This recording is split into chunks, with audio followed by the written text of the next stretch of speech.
नमस्कार दोस्तों, मैं फिर प्रस्तुत हूँ जसपाल सिंह। कल हमने भ्रामरी प्राणायाम के बारे में बात की थी।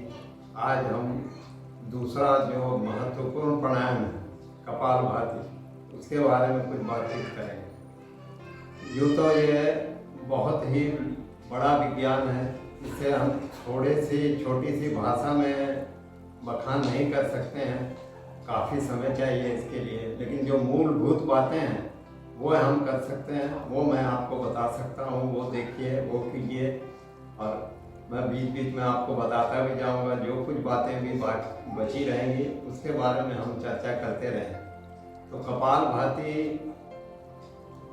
ऐसे करनी है कि आपको श्वास बलपूर्वक श्वास बाहर छोड़ना है, और श्वास लेने में कोई ताकत नहीं लगानी।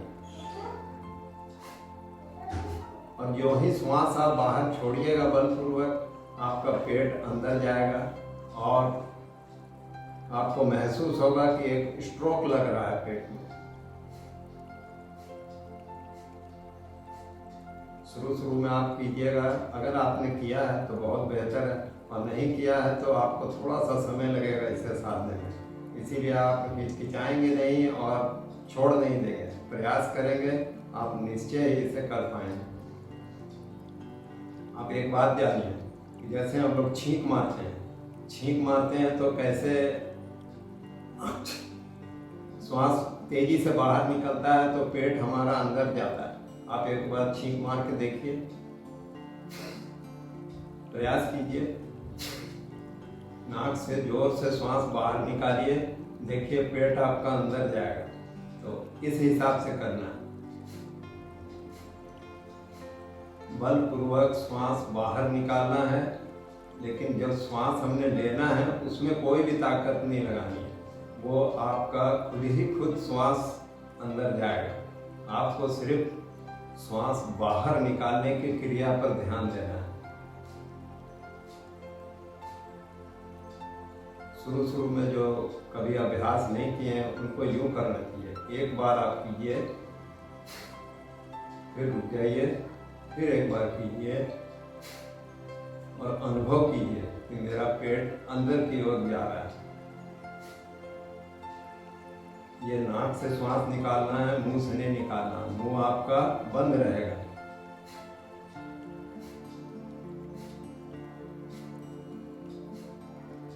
शुरू में आपको एक स्ट्रोक सोच कर लेना पड़ेगा, सोच कर करना पड़ेगा एक स्ट्रोक। बाद में आप इसे कंटिन्यू यूं कर पाएंगे।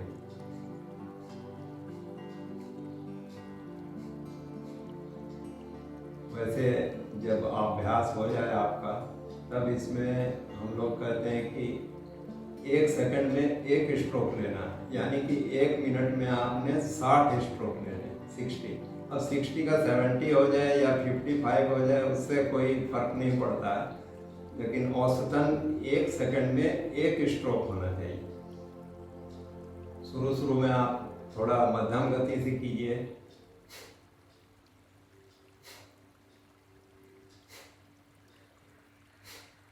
यूं, और जब अभ्यास हो जाएगा तो इसकी गति खुद ब खुद बढ़ती जाएगी। जब आप अभ्यास कर चुके होंगे तो आप शायद 1 मिनट में 100 बार भी करें, वो स्वयं उसकी गति बढ़ जाती है। लेकिन उसे बढ़ाना नहीं है, हमने 1 मिनट में 60 बार ही करना है इसको।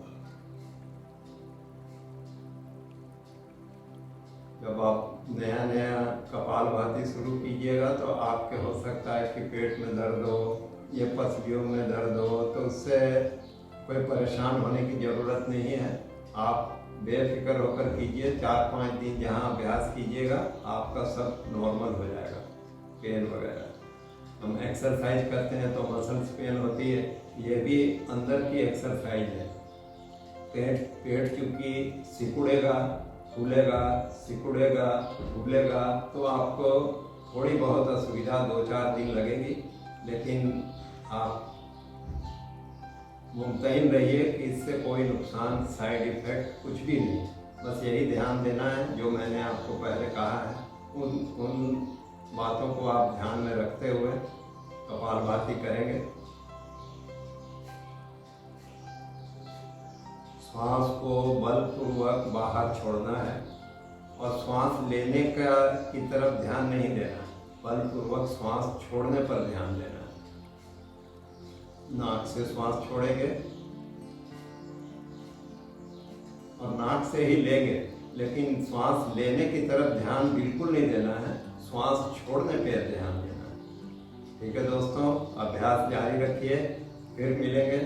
नमस्ते, गुड डे।